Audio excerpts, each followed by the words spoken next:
ಮಹಾವೀರ ವೃತ್ತದಲ್ಲಿ ಜಿಲ್ಲಾ ಕಾಂಗ್ರೆಸ್ ವತಿಯಿಂದ ಪ್ರತಿಭಟನೆ ನಡೆಸಲಾಯಿತು. ಸಂಸದ ಅನಂತಕುಮಾರ್ ಹೆಗಡೆ ಹೇಳಿಕೆ ಖಂಡಿಸಿ ಪ್ರತಿಭಟನೆಯನ್ನ ಮಾಡಲಾಯಿತು. ಸಿಎಂ ಸಿದ್ದರಾಮಯ್ಯರನ್ನ ಏಕವಚನದಲ್ಲಿ ನಿಂದನೆ ಮಾಡಿದ ಸಂಸದ ಅನಂತಕುಮಾರ್ ಹೆಗಡೆ ಅವರ ಭಾವಚಿತ್ರ ದಹಿಸಿ ತಮ್ಮ ಆಕ್ರೋಶವನ್ನ ಹೊರಹಾಕಿದರು. ಕಾಂಗ್ರೆಸ್ ಜಿಲ್ಲಾಧ್ಯಕ್ಷ ಎಚ್.ಎಸ್. ಸುಂದರೇಶ್ ಅವರ ನೇತೃತ್ವದಲ್ಲಿ ಪ್ರತಿಭಟನೆ ನಡೆಸಿ ಕೂಡಲೇ ಸಂಸದರನ್ನ ಬಂಧಿಸಲು ಕಾರ್ಯಕರ್ತರು ಮತ್ತು ಮುಖಂಡರು ಒತ್ತಾಯಿಸಿದರು.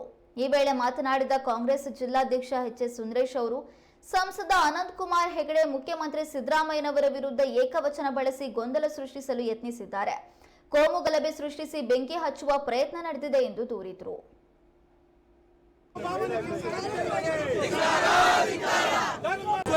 ಬಿಜೆಪಿ ಸರ್ಕಾರಕ್ಕೆ ಸಂವಿಧಾನದ ಕಗ್ಗೊಲೆಗೈತು ಅನಂತಕುಮಾರ್ ಹೆಗಡೆಗೆ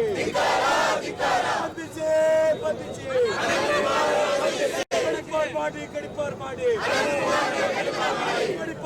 ಗಡಿಪಾರ್ ಮಾಡಿ ಹುಚ್ಚರ ಹಬ್ಬ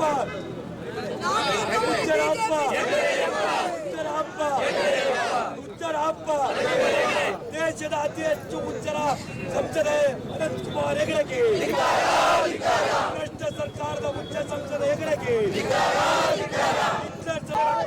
ಅನಂತಕುಮಾರ್ ಹೆಗಡೆಗೆ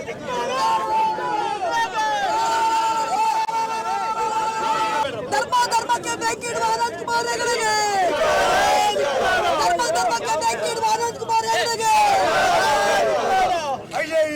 ಅನ್ಯಾಯ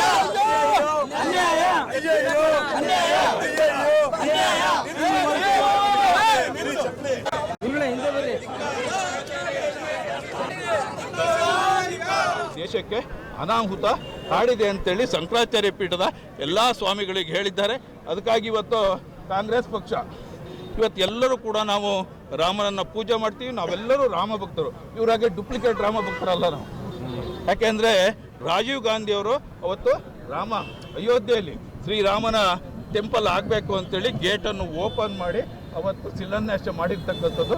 ಹಾಗಾಗಿ ಇದು ಕಾಂಗ್ರೆಸ್ ಪಕ್ಷಕ್ಕೆ ಸೇರಿರ್ತಕ್ಕಂಥದ್ದು, ಬಿಜೆಪಿಗೆ ಅಲ್ಲ ಅಂತೇಳಿ ನಾವು ಶಿವಮೊಗ್ಗ ಜಿಲ್ಲಾ ಕಾಂಗ್ರೆಸ್ ವತಿಯಿಂದ ಆಗ್ರಹಿಸ್ತೀವಿ.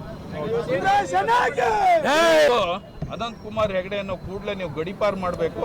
ಯಾವುದೇ ಕಾರಣಕ್ಕೂ ಅವನ್ನ ಸಂಸತ್ತನ್ನು ಉಳಿಯಂಗಿಲ್ಲ, ಅದನ್ನು ಅನರ್ಹ ಮಾಡಬೇಕು ಅಂತೇಳಿ ಶಿವಮೊಗ್ಗ ಜಿಲ್ಲಾ ಕಾಂಗ್ರೆಸ್ ವತಿಯಿಂದ ನಾವು ಇವತ್ತು ಪ್ರತಿಭಟನೆ ಮಾಡಿದ್ದೇವೆ. ಎಲ್ಲ ಮುಖಂಡರುಗಳು, ಪದಾಧಿಕಾರಿಗಳು, ಎಲ್ಲ ಬ್ಲಾಕ್ ಅಧ್ಯಕ್ಷರು ಎಲ್ಲರ ಜೊತೆಗೂಡಿ ಇವತ್ತು ಮಾಡಿದ್ದೇವೆ. ಹಾಗಾಗಿ ಕೂಡಲೇ ಅವರು ತಗೊಳ್ಳದೇ ಇದ್ರೆ ಇಡೀ ರಾಜ್ಯದಲ್ಲಿ ಕಾಂಗ್ರೆಸ್ನವ್ರು ಇವತ್ತು 136 ಜನ ನಾವು ಗೆದ್ದಿರ್ತಕ್ಕಂಥದ್ದು. ನಾವೇನಾದರೂ ಮನ್ಸು ಮಾಡಿದ್ರೆ ಅವ್ರು ಹೊರಗಡೆ ಕಾಲಿಡದೆ ಕಟ್ಟಾಗ್ಬಿಡುತ್ತೆ. ಅವ್ರಿಗೆ ಉಚಿತ ಮಾಡಕ್ಕೆ ಹೋದರೆ ಅನಂತಕುಮಾರ್ ಹೆಗಡೆ ಅಂತ ಹೊರಗೆ ಬರೋಕ್ಕೆ ಆಗೋದಿಲ್ಲ.